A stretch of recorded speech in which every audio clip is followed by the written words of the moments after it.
he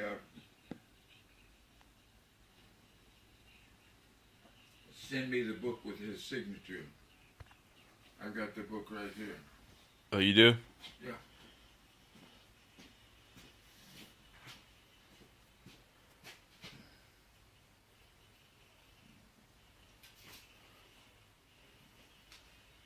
It's the law and the promise. And Can I see the front? Let me see the front cover of that book. what? The front cover. Let me see the front cover. On this book? Oh yeah, that's a nice hard copy. The Law and the Promise by Neville Goddard. That's right. Okay. And You're in that book. yeah, and Neville signed it. That's his signature. Holy crap! Yep, you're serious. Yeah, this book could be worth something because it's Neville's signature, and he sent me the book. Oh, Neville himself sent you that book. Yes. Why did he do that? Because he had wanted testimonials, and I wrote him a testimonial because this girl that I had gone with for years, and we'd been broken up for maybe 2 years, that she got in touch with me and said I had to go to the Wilshire Ebell Theater on Sunday. and that's what, Los Angeles, California. Yeah, on Wilshire Boulevard, and the Wilshire Ebell Theater, and she maybe just promised to go see this guy Neville, and I went for just one purpose, just to find out what a fraud he is and how much money he wanted. And when he came on stage, he says, "We want to get one thing perfectly clear right now." He says, "The plate will not be passed today. If you want to give money today, you're not allowed. And you are never to give me any money. If I ever ask you for money, get away from me, because I'm just a fraud like everybody else that wants your money. If somebody that wants to teach you how to be healthy, wealthy, and wise, and needs your money, is a fraud. He doesn't know how to be healthy, wealthy, and wise." He says, "I do." He says, "I don't want your money, and I never will want your money." And I'm thinking, how is this guy going to get around this? He's got to be some kind of fraud, because everybody had always been a fraud. But he was not a fraud. He wasn't. No, he gave us something to do. He says, "I'm going to give you something to do to prove that I am wrong." Mm-hmm. He says, "I'm going to teach you right now how to climb a ladder. And what you must do to prove that I'm wrong is do what I'm telling you to do. And if it doesn't work out, I'm a fraud. I don't want your money." He says, "But this is the way you climb a ladder." He says, "First of all, right now, picture a ladder in front of you. Picture it. You can do it. Close your eyes. Mm-hmm. Picture it. Take your imaginary left hand. Reach out and take hold of the side of the ladder with your imaginary left hand. Okay. Now with your imaginary right hand, reach out and take the other side of the ladder. Now with your imaginary left foot, lift it up and put it on the first rung. Now push yourself up and start climbing the ladder. When you get to the top of the ladder, climb back down. Climb back up, climb back down. Now, what you have to do, and you must do this, or nothing I'm teaching you will work. You must put inside your wallet, where when you open your wallet, you have to read it. You say, I will not climb a ladder. I will not climb a ladder. You've got to write it on the mirror where you shave in the morning. You've got to write it. I will not climb a ladder. You've got to, and he says, now you must do all this, or nothing I'm teaching you will ever mean anything to you, and you'll be no good. You must do this. You must mean in your heart that you will not climb a ladder. You mean it, and you write it down. I will not climb a ladder, but you put it down. I won't climb a ladder everywhere, so that you know night and day that you will not climb a ladder. And for 3 nights, I want you to climb a ladder to sleep. When you go to bed to sleep, take an odd position in bed, one you don't ordinarily sleep in. If you don't ordinarily sleep on your right side, sleep on your left. If you don't sleep any other way, sleep on your back. If you don't go to sleep that way, then you've got to climb the ladder while you're in an odd position in bed, not just going off to sleep. You have to climb the ladder until you sleep for 3 nights. And when you wake up in the morning, you've got to write it. Make sure it's something you see every day. I will not climb a ladder. But you're going to climb a ladder in your sleep for 3 nights. I did all that. And all the other things he said, you've got to do this. Otherwise, what I'm teaching you is not. He says... Neville Goddard says. Okay. Yeah. He says, next Sunday, I'm going to have another meeting, just like this one, in the back of this building. But that's only for people that have climbed the ladder.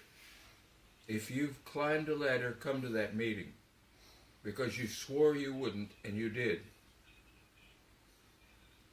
And I thought, this guy is fucking nuts.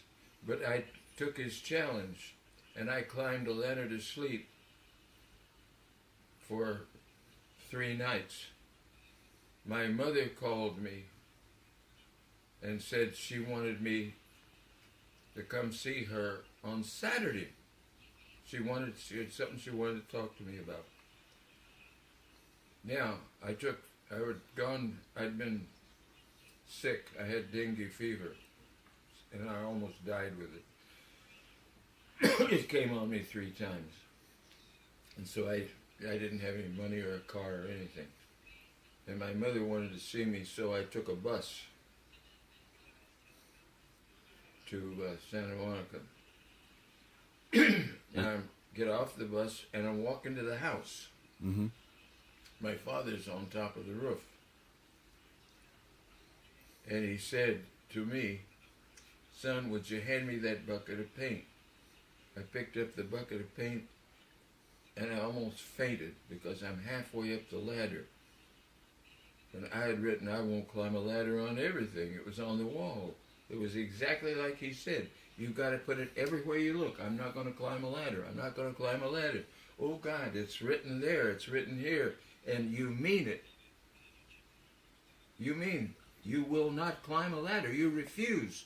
You're going to prove that fucking Neville is an asshole, and you will not climb a ladder. Okay. I get off the bus. I'm coming home. Dad's on the roof, says, would you hand me that bucket of paint? I pick up the bucket of paint, and I'm halfway up the ladder, and I thought, I climbed a fucking ladder, just like this guy said. And he said, anybody that climbs the ladder can come back next Sunday. It's a much smaller meeting in the back of the Wilshire Ebell. So I went to that meeting the next Sunday. And he says, now you all climbed the ladder. He says, and you could have just as easily made $1 million in cash, as you did in climbing the ladder.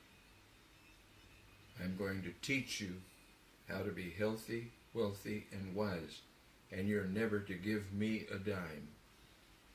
I do this because I like to do it. And bingo, I took off.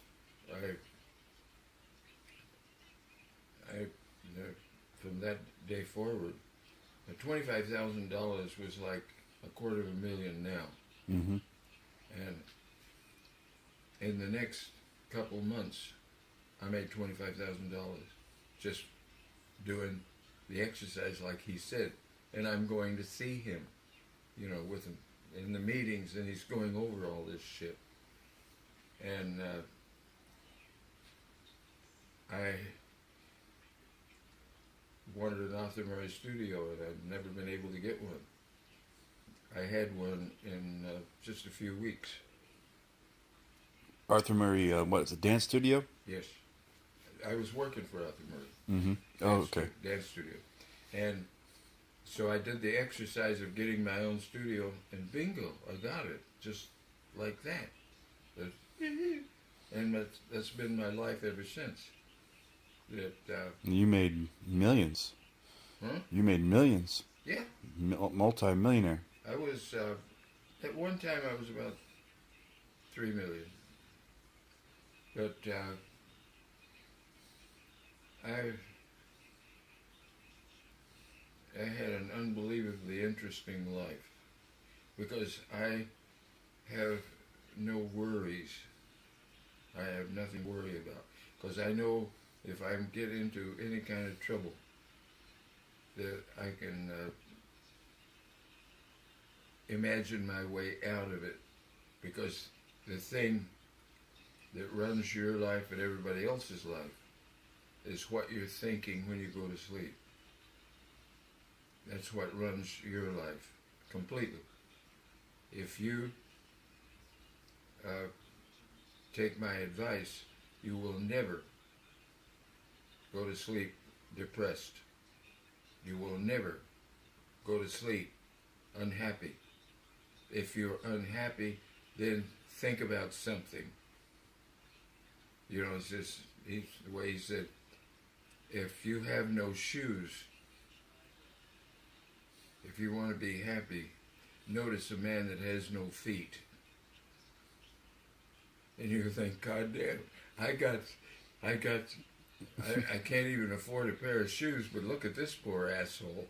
He's walking around on stumps and a chain, He says, that's what you do.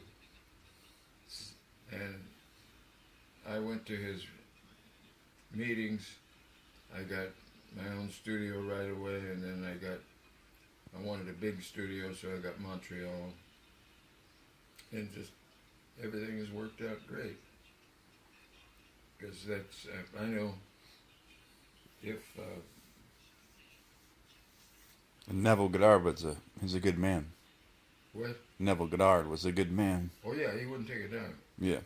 And